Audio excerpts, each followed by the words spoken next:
love is a lot like faith. Faith requires you to believe and work towards something even when you don't know that the future is certain. The life of faith is a bunch of uncertainties. See, I bet you and I guarantee you that in your life as a Christian or whatever faith tradition you have been a part of, I can guarantee that your life has not been perfect the whole time. I can guarantee that you've gone through some pretty tough and difficult times, but yet you still believe in God. You still believe that God can do and work in your life. You still believe.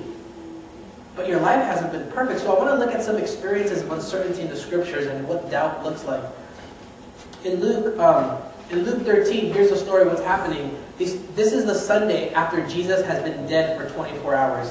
Okay, this is what's called Holy Saturday. So then Sunday comes, and there's these two disciples, these two men who are walking to the city of Emmaus, and they start talking, and they're like just sad and really down. And then Jesus comes up and walks alongside them, but they don't know it's Jesus. And Jesus says, "Why are you guys sad?" And the two guys are like, "Are you the only person in Jerusalem who doesn't know what just happened?" See, they're making a huge point. Whether people believe that Jesus was the Son of God and the Messiah, or whether he was just some crazy guy, news spreads fast. I mean, I don't have to tell you that, right? We live in a small city. News, it spreads fast. News spreads so fast that you don't have to have been at the Bell game last night to know that El Centro won. Yeah, El Centro won. I wasn't there. I didn't read the paper, but somehow that information was given to me this morning. You begin to see news travels fast, and news in Jerusalem was traveling so fast that people were saying there's a man named Jesus, and we don't know if he was the Son of God or not, but this guy's dead now. So whatever he wasn't up to is done, and it's over. And these disciples were sad, and Jesus comes up and says, "Why are you sad?" And this is their response: "But we had hoped that he was the one to redeem Israel." They were part of Jesus' inner circle. These are people who walk with Jesus, who listen to Jesus, who were friends with disciples, these people were gung-ho. They knew the Scriptures. They knew everything there was to know. And the day that Jesus dies, as soon as things get tough, what do they say? "Oh man, we hoped he was the one, but I guess not, so we keep going."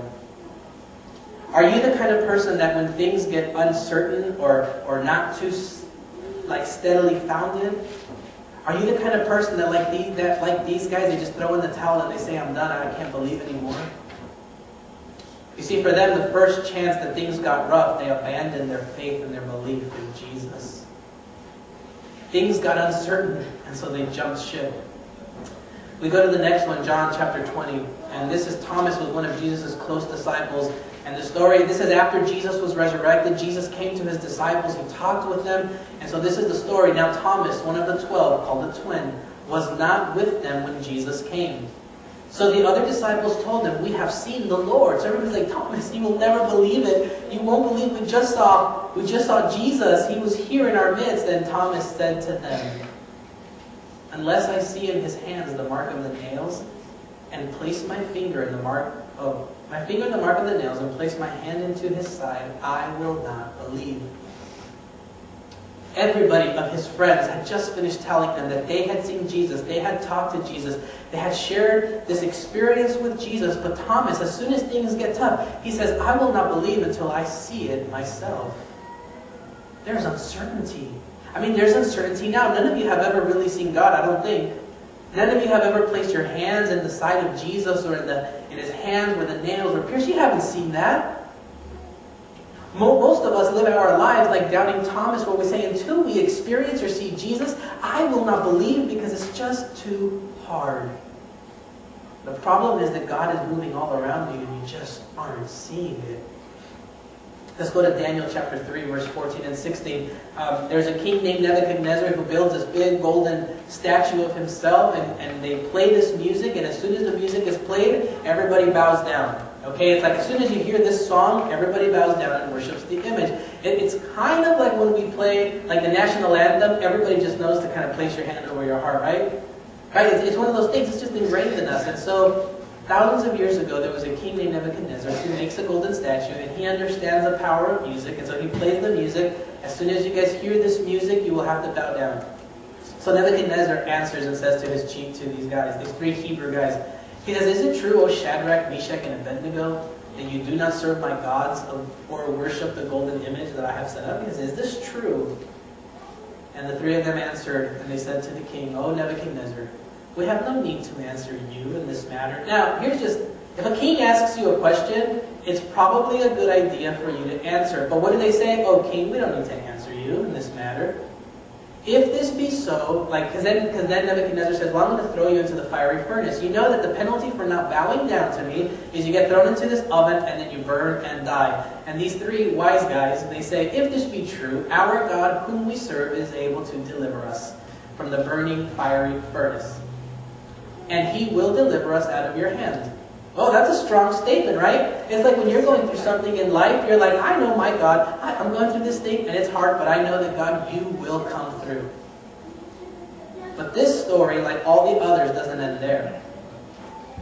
But if not, our God will rescue us, but if not. Would somebody say that if they were 100% sure that their God was going to rescue them? No. They're saying, our God will rescue us.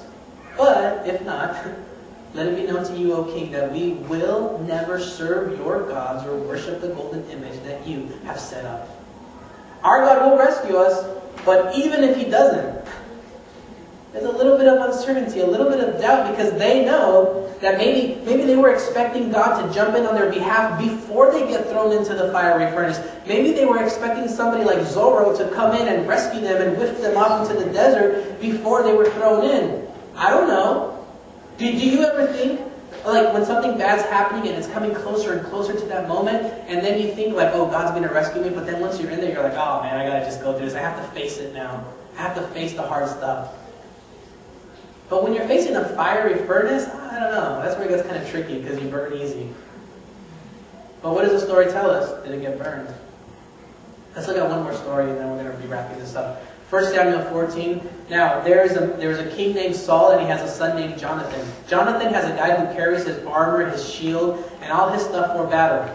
And this is what Jonathan, okay, everyone's asleep, and Jonathan says, look, I'm not going to just stand back and wait for these Philistines, their enemy, to attack us. We've got to do something now. So Jonathan said to the young man who carried his armor, come, let us go over to the garrison of these uncircumcised fellows, which was like a Jewish way of saying to the bad guys, maybe the Lord will work for us. Maybe. Do you ever pray that way? Maybe, God, you will work for me. Do you ever go to somebody who's facing some tough stuff and you say, Roger, maybe God will help you through this? No, because we're afraid to say that, because if you say that, then you're not really a believer.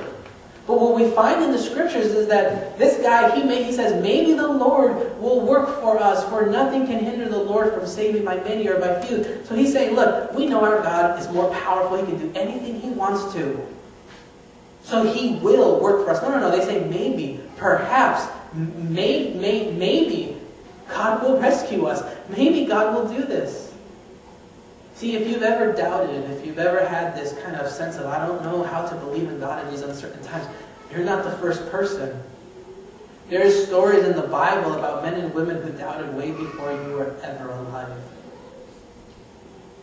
In the book, Steps to Jesus, that we've been reading, Ellen White writes this: God never asks us to believe without giving sufficient evidence upon which to base our faith.